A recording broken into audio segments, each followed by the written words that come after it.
Hello and welcome to the program. I'm Kalay Tobunda from the Development Academy of the Philippines. Welcome to ASEAN in Focus.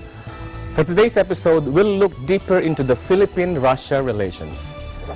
Philippine economic migrants began to flock to Russia in the early 2000s. In 2004, 2,010 Filipino nationals are registered to be staying in Russia. In 2013, this increased to 4,335. This is the figures according from the Commission of Filipinos Overseas. Today, there are about 8,000 Filipinos in Russia when illegal immigrants are taken into account. It should be noted that 93% of Filipinos in Russia are in the capital, Moscow. Many overseas Filipino workers in Russia has professional training, but most of them work in the household service sector as cleaners, cooks, drivers, and nannies. Recently, Russian ambassador to the Philippines, Igor Kobayev, has stressed that Russia is looking forward to having closer ties with the Philippines. Last year, 2016, marked the 40th anniversary of Philippine-Russia relations. What is the future for Russia-Philippine relations, and what is its status now? Today on the program, we have on the show Ambassador Carlos D. Serreta, the Chief of Mission to Russia. Ambassador Serreta is a career diplomat with the rank of Chief of Mission 1. He joined the Philippine Foreign Service in 1990. He is a graduate of the College of Law of the University of the Philippines and a member of the Philippine Bar. In the Foreign Service, he was a Deputy Permanent Representative of the Philippine Mission to the United Nations in New York, where he was previously the legal advisor and representative for disarmament and international security. He also held the position of Deputy Chief of Mission at the Philippine Embassy in Washington, D.C. While in Washington, he negotiated several agreements and appeared before the U.S. House of Representatives on behalf of Filipino World War II veterans. Welcome to the show, Ambassador Serreta. Thank you, Professor. Glad to be here. Okay. The last time we were together, we were in Vladivostok for the ASEAN-Russia University Forum. Yes, that was in September 2016. Last year. And then it was also, it was a side event of the Eastern Economic Forum. A big economic gathering organized by Europe, the East Economic Forum. Can you tell us about what's the Eastern Economic Forum? Russia has decided to put a lot of focus on its relations with East Asia. Oh, by the way, I'm very happy to be here, Professor Kaloy, and thank you for inviting me. So one of the things that Russia is doing is trying to gather and match businessmen, Russian businessmen and business persons from East Asia, Southeast Asia, and Northeast Asia. They gather in Vladivostok once a year, and hopefully, and there have been quite a number of ventures that have resulted because of this meeting. So that's a yearly gathering? It is a yearly gathering. I think it's on for its 4th year now. 4th year. And we were there, when we were there last year, there were thousands of delegates, I think, but there were only 7 Filipinos. So that says so much about the Russia-Philippine relations. That's true. From our part of the world of East Asia, Japan, Korea, China is heavily into the Russian economy. From Southeast Asia, Vietnam, Thailand, Malaysia, Indonesia, quite deep in engagement with Russia. The Philippines, like you said, were just 7 there. We were 7, yes. Including the 2 of you from the Russian embassy from Moscow. So essentially 5 from Manila. Okay. Yes. And to think that Russia and the Philippines has commemorated 40 years of diplomatic relations, but engagements has been very limited. Why is this? It's really a function of the on which side we were in the Cold War. Okay. Pumanig tayo sa West o sa Amerikano, at dahil doon hindi natin na-explore mga lubusan except perhaps in the cultural field. Yes. In the 40 years that we've had relations, doon lang tayo medyo nagkaroon ng malalim na pag-ugnayan sa Russia, sa cultural field. Pero sa ibang areas, sa political, security, economic, hindi masyado. Cultural and education, we had some scholars at that time. Okay, and I understand there are very few, I think you can count by your fingers the number of Filipino students who have studied really in Moscow. Quite a few, yes. Not compared to other countries. In fact, now, for example, there's 5,000 Malaysians taking up medicine in Russia. So that's quite a bit. And the eastern part of Russia is, of course, the capital is Vladivostok, and it's just, I think, if it's direct flight from Manila, about 5 to 6 hours. Direct flight will be about 5-6 hours. So, But to Moscow, it's about 9 hours from Vladivostok. from Vladivostok to Moscow. Yes. But what about from Manila to Moscow? There are no direct flights. The fastest with one stopover is about 18 hours. Wow. Yeah. So it's not that bad. It's worth the trip. So why do you think Russia is looking or acting towards the east? They've had to, they have been engaged in the East for quite some time now, and they're intensifying it because the East, for them, especially Southeast Asia, is a growth area. So they see it as a source of markets for their products, for their investments. They know that Southeast Asia is energy hungry, and Russia is a major producer of energy, not just in terms of fossil fuels, but of course they are also a leader in peaceful uses of nuclear energy. They're a leader in hydroelectric energy. They have built very impressive dams in Russia. They're now investing heavily in alternative sources and renewable sources of energy also. So they see our region as something where they'd like to be engaged in. But among the Southeast Asian countries, they know very little about the Philippines. Yeah, sadly, yes. What little they know are usually stereotypes brought on from the time when they identified us as a very close ally of the United States. But there is a greater interest now. Why do you think? I think there's greater interest now. Our leaders, the President Duterte and President Putin, seem to be determined to expand relations and to find opportunities for mutual benefit, regardless of, history is history, and that's past. And I think both leaders are determined to overcome the stereotypes that we have of each other. Filipinos also have certain stereotypes about what Russia is. And do you think this is good for the Philippines? I think a foreign policy that seeks to engage in a peaceful manner all countries and with a view to mutual benefit and without necessarily getting involved in one country's problem with another is a good thing. Non-intervention. It's non-intervention, and it's a very balanced foreign policy. It requires Philippine diplomacy to be a little more sophisticated, a little more nuanced, but I think we can do it. We started talking about foreign policy, and President Duterte has declared that the Philippines, under his term, is pursuing an independent foreign policy. What's your definition of an independent foreign policy? I mean, the Philippine foreign policy is an independent policy in what essentially is an interdependent world. Okay. So what it means is it's less dependence on traditional allies, for example. The U.S., the West, okay. And expanding our engagement.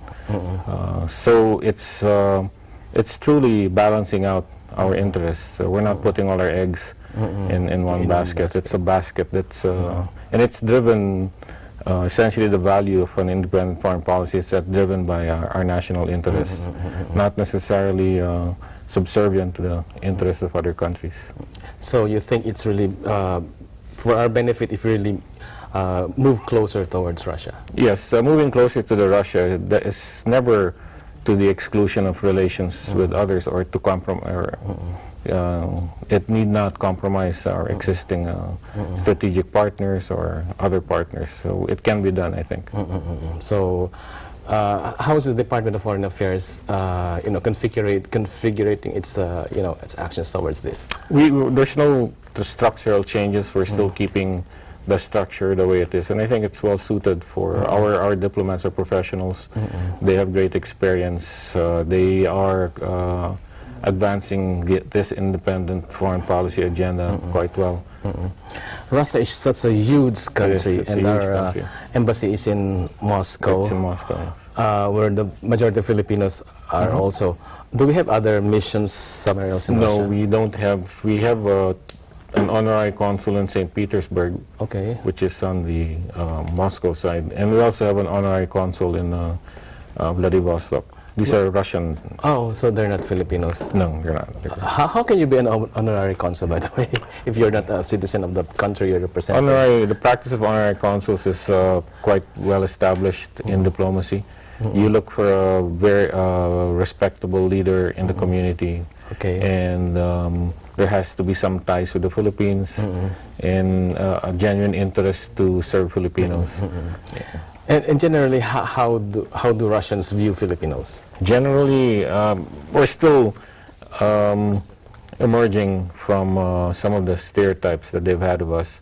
But then when they do get to know Filipinos, they're quite happy about it. They seem we relate to them well. We have so many similar values. Before the break, we were talking about Filipinos in Russia, and you said there were about 8,000 now. About 9,000. 9,000, 8,000. What are they doing there? They're mostly in the service sector. When you say service sector, it's, household workers, nannies, in food servicing. Vast majority are in these areas, and they're predominantly women. Oh, okay. And is Russia a potential labor market for the Philippines? Right now, it's not a potential market because they do have a certain level of unemployment. They also have a phenomenon of underemployment. They have very qualified, highly educated people and are not working at jobs commensurate to their qualifications. Plus, there's also a large supply in terms of the service sector of from citizens from former Soviet states like Kazakhstan and Kyrgyzstan who go to Russia to fill in service sector jobs. But are there professionals also there, Filipino we professionals? have some professionals, many of them who train there. What fields? Oh, I've met some of them who trained in the 70s and 80s in medicine. They've stayed on to practice there. And that's then teachers. Some of them are able to teach mostly in in schools for expatriates. What do they teach? English? They teach many subjects. This is the American school, the British school. There are those, that's true. There are those also who teach English, quite a few. English is a language that the Russians are very interested in learning now. There are a lot of English schools. Filipinos normally go to the U.S. for education in Europe. How is the Russian educational system compared to these countries in the West? They are. I think they match up quite well. The only problem for us is the language. The Russian language is a difficult language for the academe or for technical courses. So most scholars are required to take a one-year course to learn Russian. To learn Russian, and then they're tested at the end of that time. If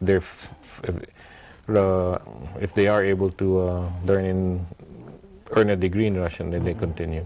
But Filipinos can go there to study. They can. I don't see that many Filipinos going there. Why do you think? To study. It's the language, and also maybe in terms of getting jobs back here, it may not be. They might want a degree from Western institutions. Okay. When we were in Vladivostok, I remember we had this forum on international security. Yes. Right. And one of the issues raised was the South China Sea issue.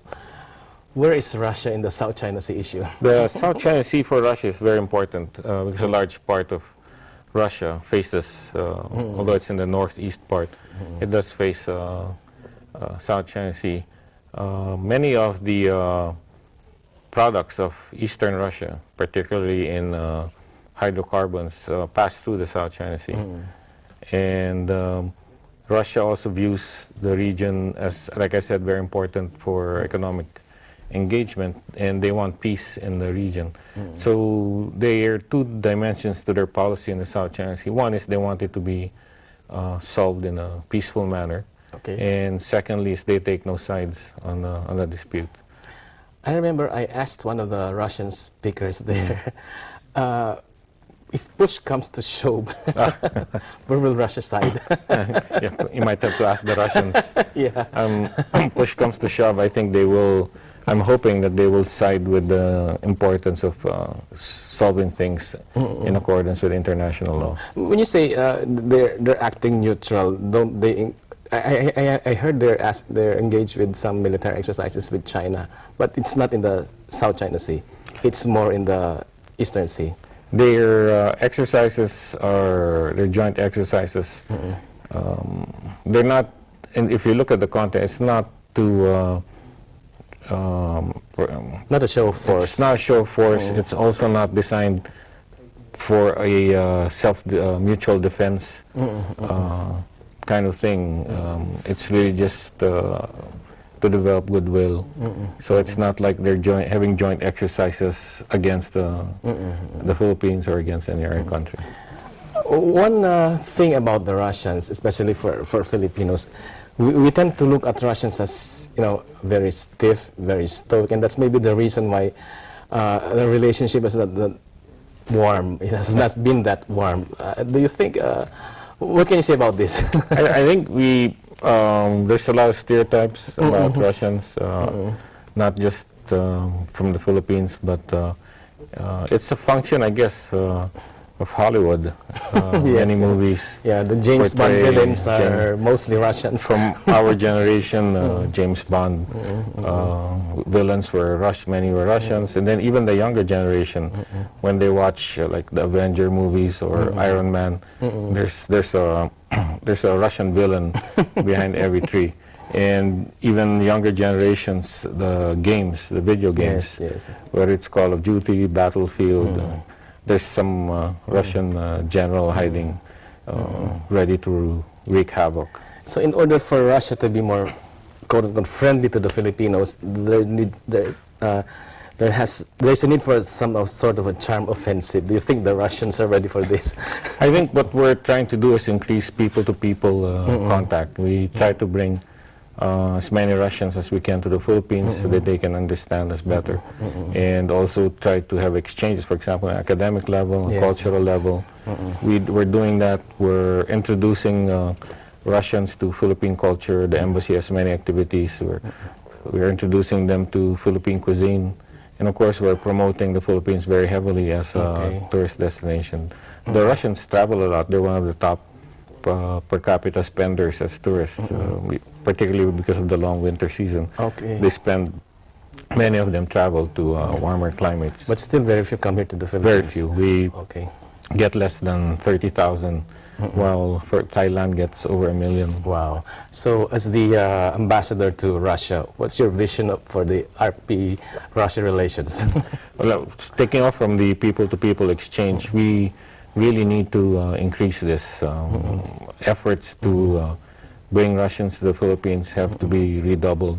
And then in terms of trade, there are many opportunities for Philippine business in Russia, because I've seen it. Other ASEAN countries are heavily into the Russian economy. They're selling a lot of tropical fruit, a lot of other products that come from Southeast Asia. So I think it can be done. And there's a lot of Russian investments that could possibly come to the Philippines. Okay, thank you very much, Ambassador Carlos Serrata, the Chief of Mission to Russia, and we will continue this discussion.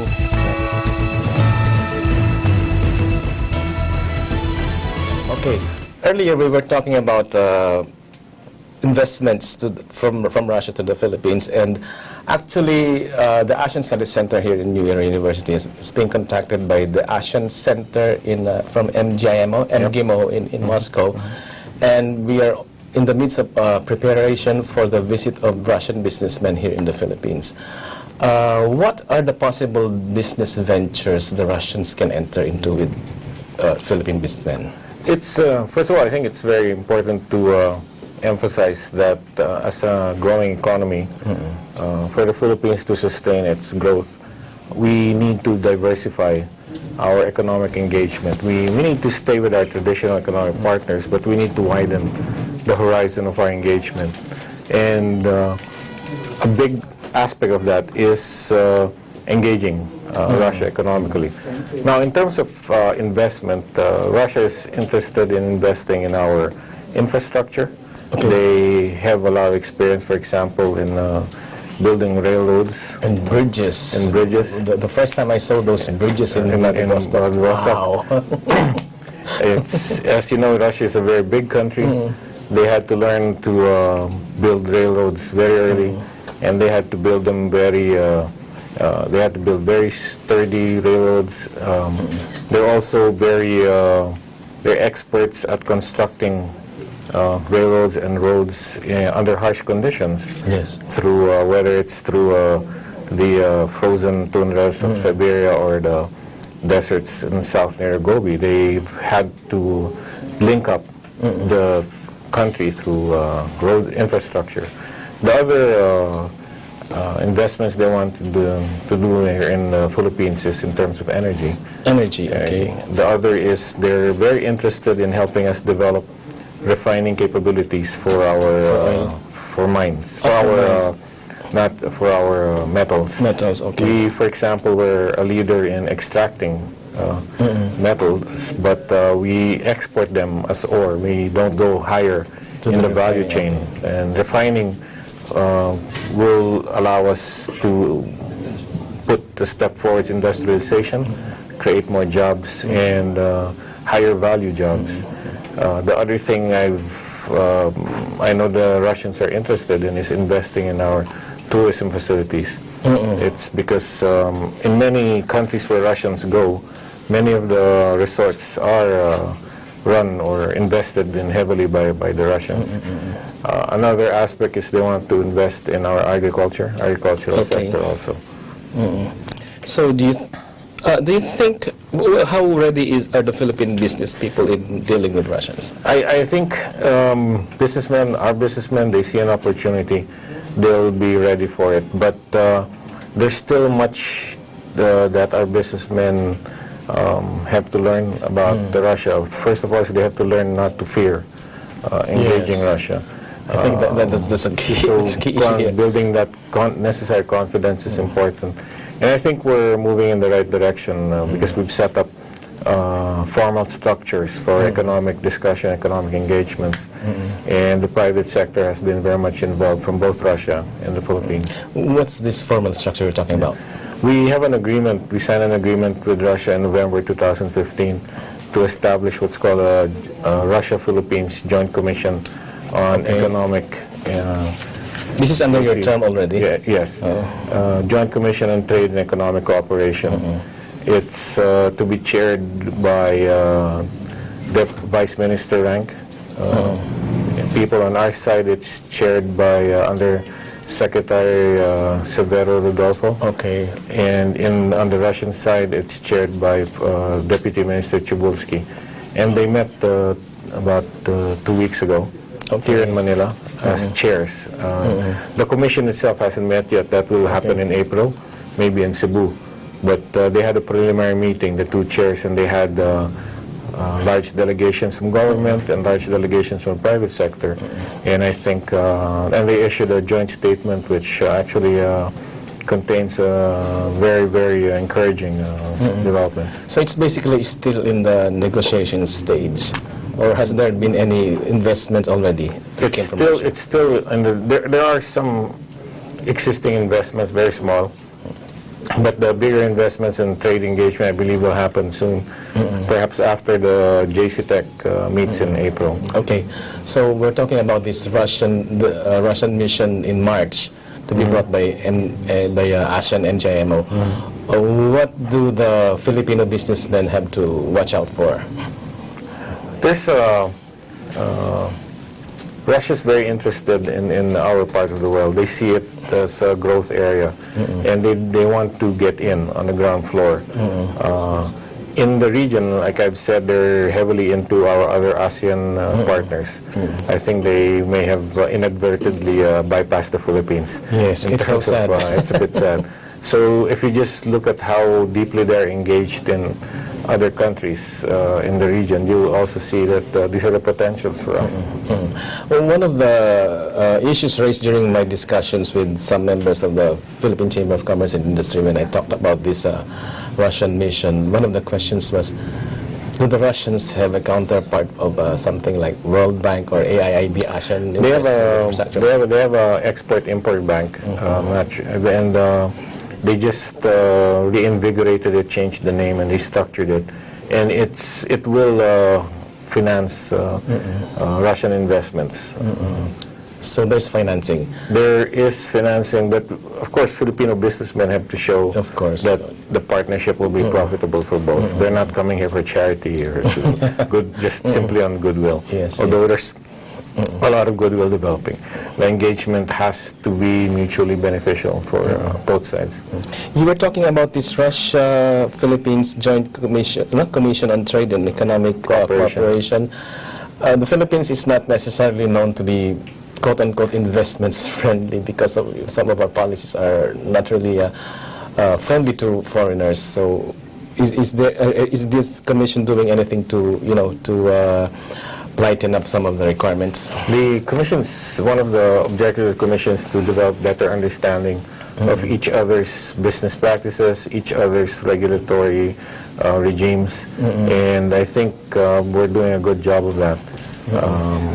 Russian investors have gone into even countries with even more challenging and restrictive regulatory regimes. So I don't think there'll be. I'm sure they'll find the necessary partners here that they can fully invest and engage in the Philippines. During their visit of the Russian businessmen in March, they will be going to Subic. Because they see Subic as a strategic staging point for investments. What can you say about this? We have actually met with some businessmen who are interested in Subic, in setting up businesses in Subic.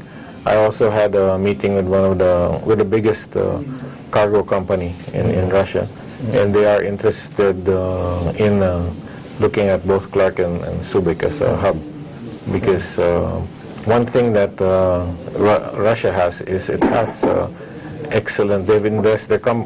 Companies have invested heavily in transport. They are a major. They produce some of the largest planes in the world, some of the sturdiest planes in the world, and they have put this into commercial use. So you think, is the Philippine industry ready for Russian businessmen? I think Philippine industry has shown a readiness to welcome new developments, because it's necessary for them to grow. We just can't maintain a certain comfort level. I think we do have to take calculated risks, and I think in the end it will benefit everyone. Yeah, but Filipino laborers, for one, are more familiar with American business practice. So is there any prepping up that we should do to prepare the Filipino laborers who will be absorbed by this business from Russia? I think when the businesses or the investments come here, they will comply with our practices here in terms of our labor. What about the cultural aspect? Management styles. I think I've met many Russian managers and CEOs, and they are very, very enlightened. They're very progressive. They're using these modern practices even in their production facilities in Russia. What about the language thing? The investors are usually, it doesn't become a problem. Many of them speak English or employ middle managers who will be speaking English. So the Philippines is more or less ready, and the Russians are coming. In the positive sense, the Russians are coming to the Philippines. Not in the Cold War sense. So the Russians are coming for investments, and we hope there will be more businesses between Russia and the Philippines. I hope so. When we come back, we will talk about Russia-ASEAN relations. We will be back.